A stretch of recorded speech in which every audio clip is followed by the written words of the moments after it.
Hi, everyone. This is Jacqui Cooper with CryptoMom2 Talk Show, and I want to thank everyone for hopping on and listening. Definitely want to remind you to like and subscribe. There are a lot of great conversations that are in the queue that I'll be dropping soon, and I want to make sure that you enjoy them all. I have a really special guest today that I'm going to be introducing in a quick second. I'm very excited to talk with her about everything she's doing because of her passion for educating youth as well as other generations as well about the Web3 and everything that it allows us to learn and discover. For those that might be new to CryptoMom2, a little quick background about me. I'm an attorney, but I'm also a special educator and nationally board certified. And I'm also a mom, and I got started in the crypto space, the blockchain space, really about 4 years ago. And I am passionate about education, but also answering any questions that you may have. One of the areas that I recently became certified in back in June, I'm a certified cryptocurrency investigator. Again, as different things are happening within the blockchain, I'm trying to learn more so that way I can answer your questions and support your education and learning, because it is so remarkable, the creativity that's here. But like with everything else, we always have to be aware. Now, one of the things I want to say is that these shows are not financial advice. They're not legal advice. You do have to invest in at your own risk. You have to do your own research. And one of the things I've mentioned before on the show is make sure that when you do verify that you get it from more than one source, because everyone has their own best of view. So make sure that the information that you're getting is vetted from more than one source so you can make sure that there is some facts behind it, because again, everything on the internet or the blockchain, again, you have to make sure that it is what you think it is. So, but with that said, there's a lot of creativity here, and there's a lot of uses that commerce is using. And so I do want to say that I'm excited to have Kelly on. Kelly, how are you doing today? I'm very well, thank you. Thank you for having me. Yeah, so I know we're going to be showing two different platforms. Why don't you go ahead and introduce yourself as well as the websites that people can hop over. And then we're going to be talking about your story as well as all the support that you're providing to the youth and other generations in this space. Of course. Well, again, it's so wonderful to connect with each of you. Thank you for dropping in for this episode. My name is Kelly, and my mission is to build bridges of opportunity. So I've always been passionate about how do we bridge current and new innovation? How do we bridge new and next generation talent with current opportunities and jobs, and just really how do we bridge these gaps between also creativity and reason and all these different sectors. And that's what I think I love most about this space, and we'll get into that in this episode, is the intersectionality of Web3 and how the interoperability, which are very big words to basically say that they mix the pot. We no longer have isolated secular paths of going through a STEM field that's very logic, rational, and reason driven versus a creative art field. The worlds blend where imagination and technology can play together. And that's one of the things that definitely drew me into this space. So before we get into all the wonders that is Web3, a little background on myself. I spent the last over 7 years focused on new education, upskilling young people, youth-led innovation, and global impact programs. I've worked with large global authorities, including World Bank, United Nations, high-level former heads of states and governments, working on global and national youth policy, as well as then working with young people themselves through my organization, Bridging the Gap Ventures, where we serve as that bridge for private and public sector and community to connect in with the passion, purpose, and genius that is coming out of the youth generation. And how do you tap into this active, creative force to drive solutions to better our world? And some of those marquee programs, one in particular that is our signature program is YOUNGA. We just wrapped our 3rd year of YOUNGA just last week. And YOUNGA is the largest global festival for impact, where we actually used Web3 back in 2020. We created a metaverse event for young people to connect youth in 100+ countries in a borderless event experience to learn about new technologies and innovation to solve the United Nations global goals. So I'm getting chills just thinking about this, you know, in terms of borderless, in terms of global, you know, it's like bringing people together without any restrictions. And I love that. Yes. And lastly is building bridges opportunity. Through that program, we've trained over 5,000 young change makers now through the YOUNGA program as our youth delegates, providing free education, and nearly half of those are from underserved communities worldwide. So really at its core, impact, innovation, and inclusion are really our core values at Bridging the Gap Ventures.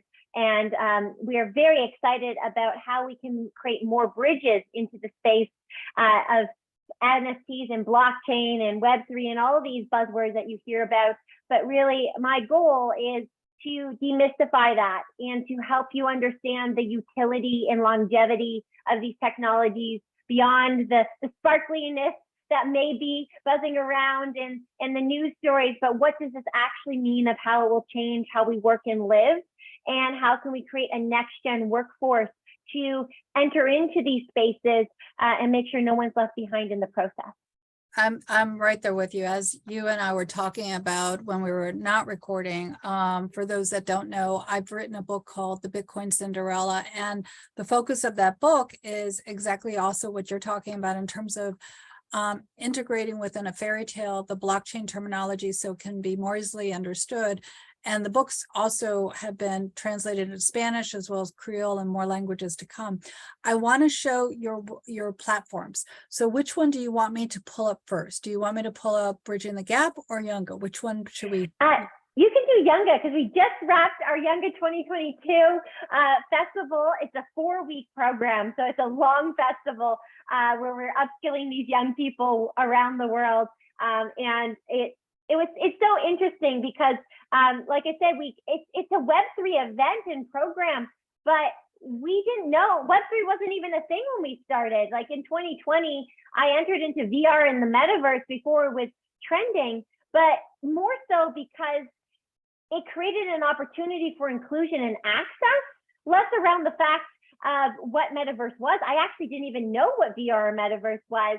We've had the opportunity to work with, we have over 110 annual partners, and through it, we've had the opportunity to work with really amazing celebrities and global leaders. We've worked with Pitbull and Julianne Hough and Nikki Reed and really heart-centered celebrity advocates that really want to solve global challenges. And we flew Mr. Worldwide around in a metaverse spaceship as part of our opening event. So I like to have fun. I like to have fun with the technologies as well. And the key element here is we work with a lot of United Nations agencies. We have over 10 agencies that we bring in UN policy senior officials. So young people get to be in the room with these leaders to co-create solutions. And we couldn't create such experiences without technology.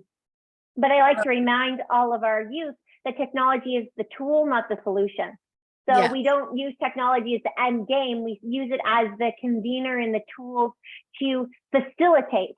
And at the end of the day, though, human creativity and in our imagination are really where the true solutions are going to come from.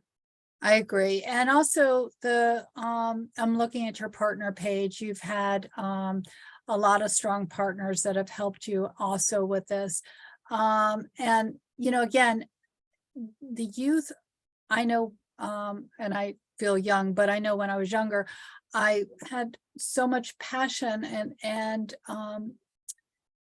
awe for what was going on in the world. And what I love about this space is I feel like people are rejuvenated because it allows us now to kind of look at the world in a different way, to kind of see possibilities that maybe we thought from the traditional side weren't available. So I know you're very aware and very focused on the environment and climate change. Do you want to talk about some of the issues that you guys are focusing on to help solve problems that might exist around the world? Yes. So we using the framework of the United Nations Sustainable Development Goals, there's 17 goals. We have simplified that into 5 thematic tracks that we use at YOUNGA that are the top priorities voted on by young people worldwide for 3 consecutive years. And in order of priority in terms of what is most important and where young people feel the biggest gaps are, in order of top to from number 1 is their top priority. 3 years in a row has been education and decent work, followed by inclusion and equality. Next is mental health and well-being. 4th is climate action and sustainable living. And 5th is peace and social justice. And so as much as the media narrative pushes that climate is by all means the top priority for young people, it is certainly something that all young people, well, not all, but I will say a majority of young people that we work with are quite passionate about.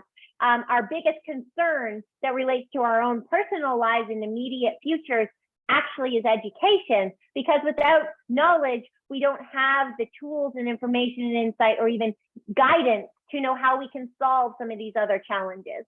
And mental health kind of bumped the row this year atop of climate because the impacts of the pandemic, a lot of technology now, the irony of technology is mission is to create community and to connect us, but it actually has divided us and isolated us. And now we feel disconnected and dissociated from ourselves and from our peers rather than feeling connected. And so technology can be used as a sword and it can be wielded for one way or another. And what we really try and do at Bridging the Gap and any of our impact programs that we do internally or that we do with our global partners is building bridges to help empower the individual to become the change maker in their life and then a peer role model in their communities and feel empowered with the wisdom and resources to implement, but most importantly, believe in their ideas, because there's that meso layer before we even look at implementing and executing is we actually have to do self-work. We actually have to build our own self-awareness and self-confidence and understand our worth and our value, that we're seen, heard, and matter. And that is where YOUNGA was born, is at the brink of the pandemic, is how do we create a platform when young people just are seeing the only certainty in their future dissolve, because the only certainty you have as a young person is the fact that for the most part, depending on where you grew up in the world, but if you're in an industrialized area, to go to school and graduate and build a resume and get a job. And so when education shuts down, well, now the only small unreliable pathway, because 75% of young people feel a diploma and post-secondary education no longer guarantees them a job. That was pre-pandemic.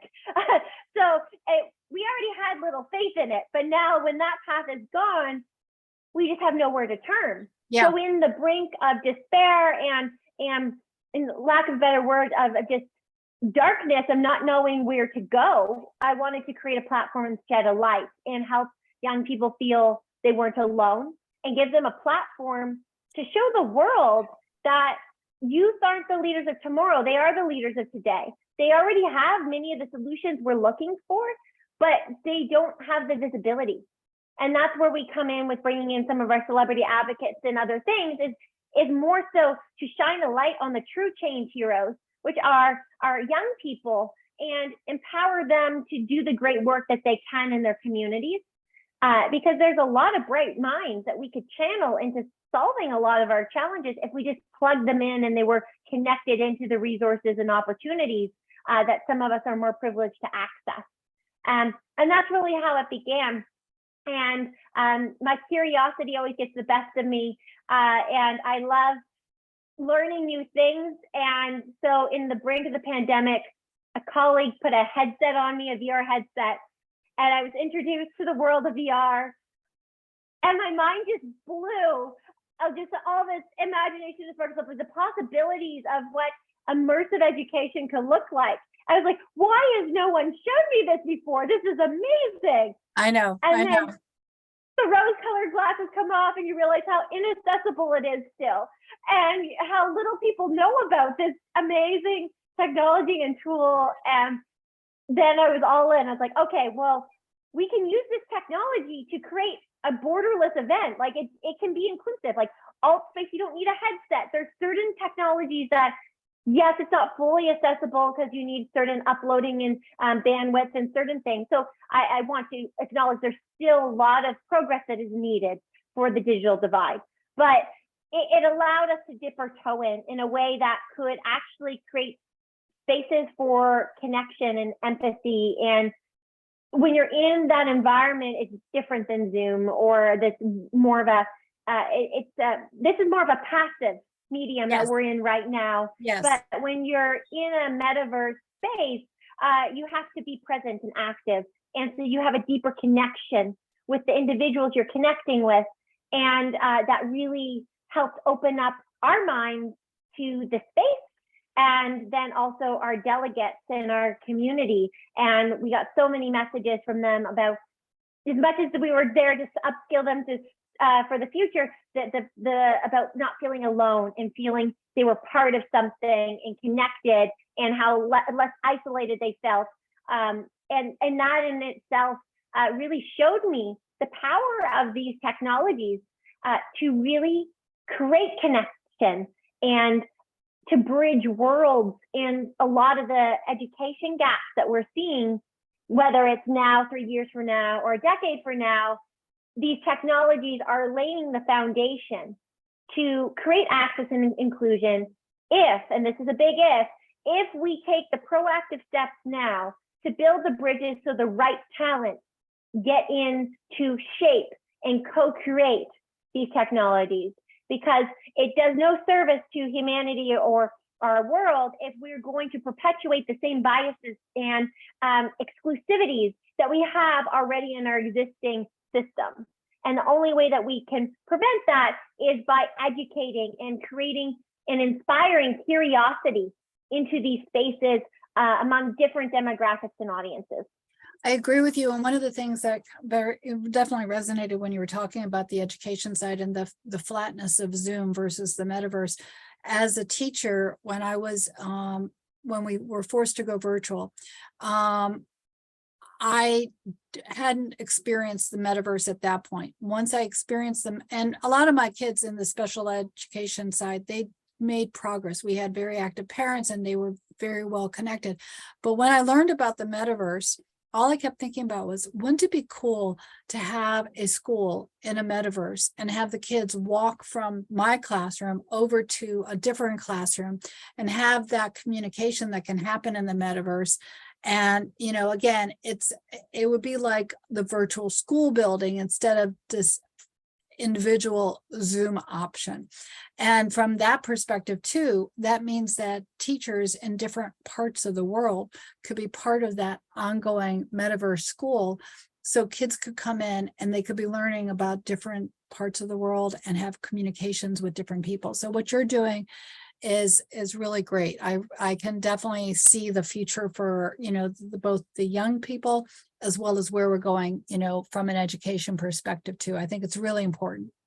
Yes, and just to build on that, because you mentioned at the end, I would emphasize Bridging the Gap. We focus on intergenerational. So we have a specialty and a decade of experience on upskilling young people, but what we actually, one of our marquee programs is all of our learning is intergenerational. So we actually bring executives, CEOs, top experts in from other demographics together. And we actually have a new program that's launching this month, our Future Ready membership program. And our Future Ready membership program brings together live intergenerational learning and active learning experiences where we come together to learn about topics like Web3 or sustainable business models or emotional intelligence skills in active settings where you will get to connect with CEOs and experts of organizations. We bring the top authorities of each subject together to learn live with them. And that is universal. I would say it's not age dependent as much as you need to just be an active, curious learner to resonate with that type of programming. And I think the world will be a much different place if we foster that curiosity. It was so interesting. In our last session of YOUNGA, we did a coaching call, and it was just kind of like an ask me anything kind of style. So we went from everything from like entrepreneurship advice to like turning passion to purpose and all of that. And one of the key things we were talking about was future skills, because that's one of the specialties of Bridging the Gap is future skills. How do we prepare to not just adapt, but thrive in the future and be that bridge? Because these topics we're talking about, it'll take a while to trickle into the education system. So our enrichment programs serve as that layer between education and the workplace. So you can always come to us to upskill or reskill in new emerging sectors, whether you're in school, you're out of school, you don't have access to school, we kind of serve as that bridge.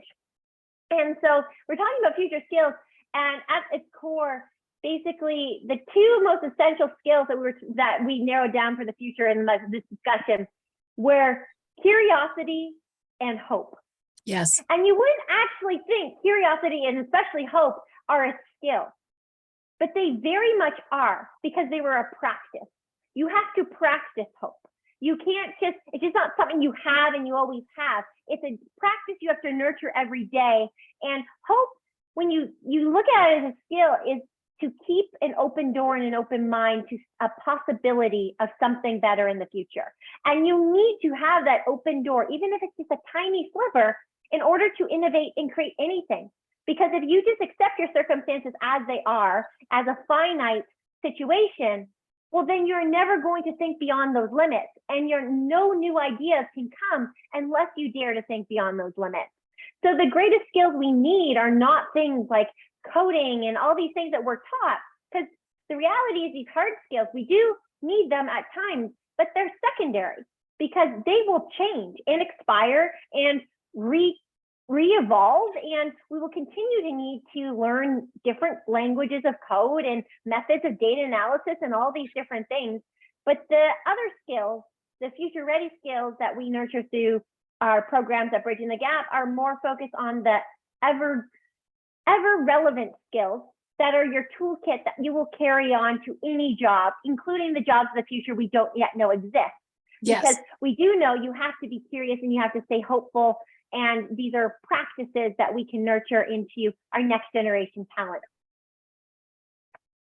And one of the things that you were talking about in terms of hope and curiosity, we also, and I'm sure that you're teaching this and showing of the youth also, you do a lot of things in teams. We don't have to know everything. We can't know everything, but we can bring on someone else that might have that knowledge base. So even if in having an idea and knowing, okay, I know I need to pull this person in that has the tech side, or this person in that has the art side, or this person, all of a sudden that creative idea that you generated can go forward because of the fact that you pull other people in. So it doesn't always have to fall on one shoulder, but knowing how to build that team is also very important too. Yes. Well, and that goes then again to those essential skills, which you just explained are interpersonal skills. It's people skills. And so as much as we get digital, the more we actually get people. That's right. In terms of the skills we need. It's like, oh, I don't need to interact with people. I'm on my computer all day. Well, no, you need to understand how to work with people, manage people, because at the end of the day, the more tech becomes efficient and more intelligent, the less you need to do on the daily basis on those tasks. Those tasks can be automated. And what you're going to end up doing is a lot more data literacy and actually having to understand data that these automated technologies are creating, and working with people and creative minds that are working with the technologies and leading it. And that's the one thing I'll also say is we want to foster even more, I would say, is creativity and imagination, because it's the one thing that technology will not get the upper hand on humans, at least not for the immediate future. It is one of the innate human skills that we bring to the table. And I think I was just listening to a podcast the other day, and I was talking about artificial intelligence, and they were remembering, like, don't forget the first word in AI, artificial. And why is it considered artificial? Well, because in order for it to learn, we are first setting the parameters and feeding it its information. It learns off the schemas we give it and the parameters and the rules that we set, but we have to set the playground. And so in doing so, it can become extremely smart and way better at us at that skill. But we first fed it its framework. And we must understand that to do that, you need imagination and creativity and the skills beyond that. And that is something that technology will get better at, but still doesn't have the ability to take two completely unrelated things outside of framework and mix them together. And that is something that I feel is our superpower as humans. I agree with you. I agree with you. For everyone who's listening, I'm definitely going to have both platforms embedded within the blog below. But Kelly, why don't you say again where people can visit, and also let them know what is the next project, or how they become involved. What do you need help with, so that way everyone who's listening can know how they can contribute as well. Yes. Well, the first thing is it's perfect timing. We are just launching our Future Ready membership, which is 3 years in the making. After piloting our alternative education solution with our YOUNGA delegates over these last 3 years, we're now making it available en masse to everyone. And it's a project very close to my heart of really, truly trying to create accessible, relevant education that prepares you for the future. So if any of these topics are resonating with you as you're listening, through our Future Ready membership, you will get access to monthly live masterclasses led by our expert partners. We have also monthly coaching calls while bringing CEOs and executives from major brands to learn from their career pathways. And we touch on everything from emerging innovations in sectors like Web3, but also creator economy, the green economy, and those self-mastery skills that help you become all-rounded and being able to be your best, most productive self. You also get access to a library of about 40 hours worth of masterclass content and so on. So you can go and access all of that at BridgingTheGapX.com/join, Bridging the Gap, one word, X.com/join.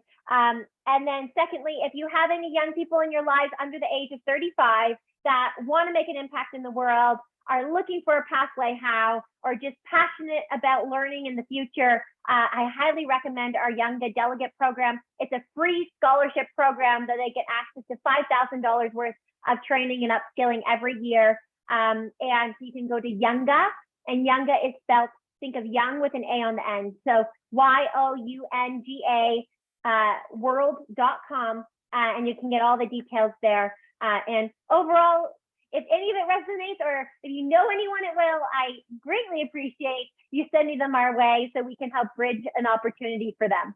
Yeah, I'm so excited to have been introduced to you. You know, again, this is a very exciting project, and I would, recommend that everyone explore both of the platforms. I'm definitely going to have them in the blog below, so you can check them out and share them, and pay it forward, pass it forward. As we all know, it's all about mentoring each other.